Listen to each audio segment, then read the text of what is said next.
spend a lot of money on your Christmas decorations, guys. You can be, as I am, a Fossicker and shop locally in your garden and in your neighbourhood, in somebody else's garden, in a park. What I've done here is kept it incredibly simple, and yeah, it's a bit much, but you know, it's a lot of fun. Your base basically is a nice tree or a branch from a tree. I've used a pine here, but you can really use anything. I think eucalyptus would look fantastic. So 2 branches, one way, one the other. Then you layer that up. In our case, I use magnolia leaves from our magnolia tree.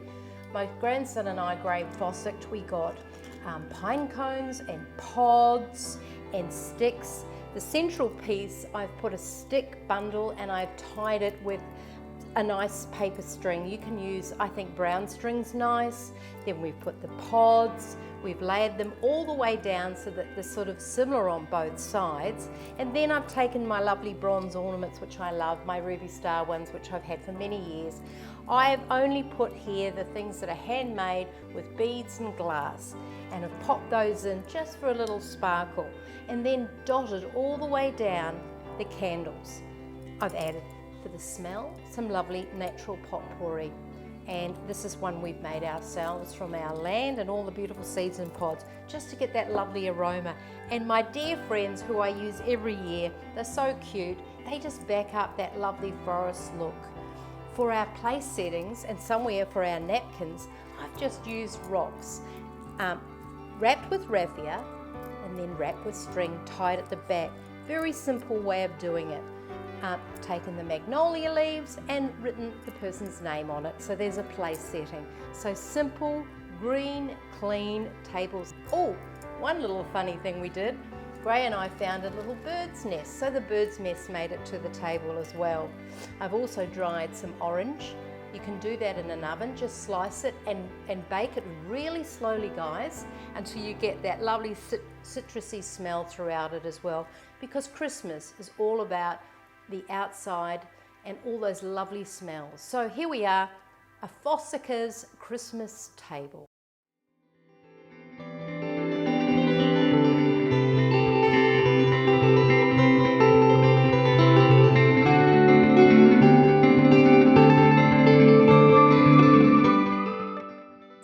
Nothing nicer than a Christmas wreath. I love them. I've been making these for years. In fact, when Sean was a little baby and I came back from America, I actually had a company that we made wreaths, all sorts of wreaths. I've been living in the United States and they're a big thing over there. And when he was a baby, I had a market stall in Christchurch at Cathedral Square there, and I used to sell wreaths. So it's something you should do just a few days before Christmas, because they don't keep awfully well unless you are going to put them into an oasis. I'm just going to use ours, a big green one, on a wire that Andrew has nicely prepared for me. What I've got here is that I've got 3 different types of conifers. I've got a little silky oak. I've got some lily pillies. All our lily pillies are flowering at the moment, so they're lovely berries, they're lovely and red, and these look fantastic. I'm going to put this against a black background of the wall so all the greens pop. I've got some grevilleas here, some more different types of lily pillies, and just a few green here of our camphor laurels, which, you know, they're a pest in Australia, but you know, they've got the lovely green waxy leaf. Now there's different ways you can do this. Prepare yourself a little bit of wire first. So I'm going to do this one a little bit more modern than most. I'm going to do them in clumps. You can sort of do it this way, where you take one piece of everything and do little bunches together. So you take some of everything and then make yourself a nice little bunch. Wire them up and then wire them to the thing. But I'm going to do them so that you just get them in series of how they go. So there's something different going around and around.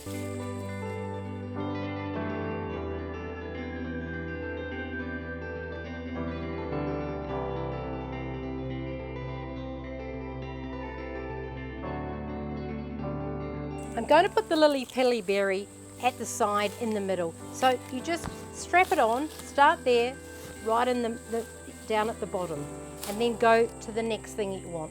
I think I might do a grevillea. So clump the grevilleas together These are nice flowering orange ones. Make sure that the blooms are all well placed so that they cascade downwards on a downward motion.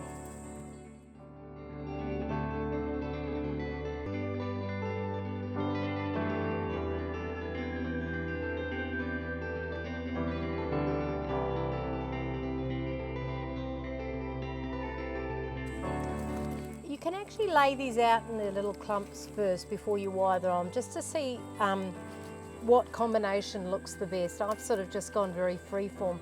Look, there's no right or wrong way of doing it. You just have to try and see. But when you've done your little clumps, you've got to go back.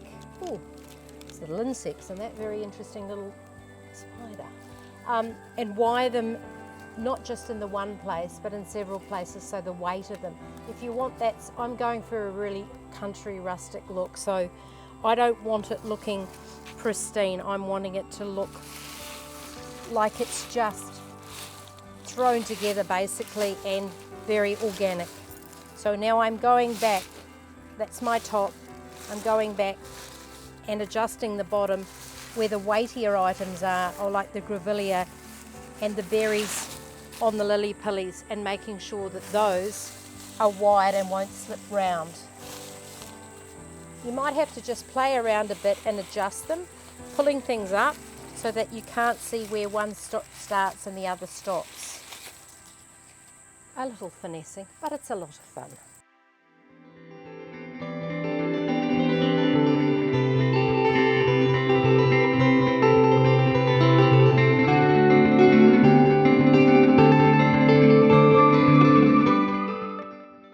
If you're anything like me, my private space, my private time where everyone knows to leave me alone, I bathe. I love bathing.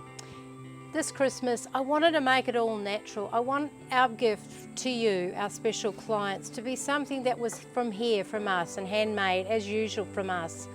And so we've used all of the beautiful ingredients that we have here at Bandini HQ, which is lavender and rose petals and gardenias. And I've dried those and used essential organic oils along with Epsom salts so you can bathe too. This Christmas, I'm making it all natural. I'm just using things from the property. I'm sick of all the plastic fantastic out there. It's too much, folks. Everywhere I went, I was disgusted in the amount of plastic and tinsel about. So you can do things naturally. And this season, we've given you a lovely organic wine and organic chocolate so that you can bathe in organic oils, you can drink organic wine, and you can eat organic chocolate. Merry Christmas, everybody.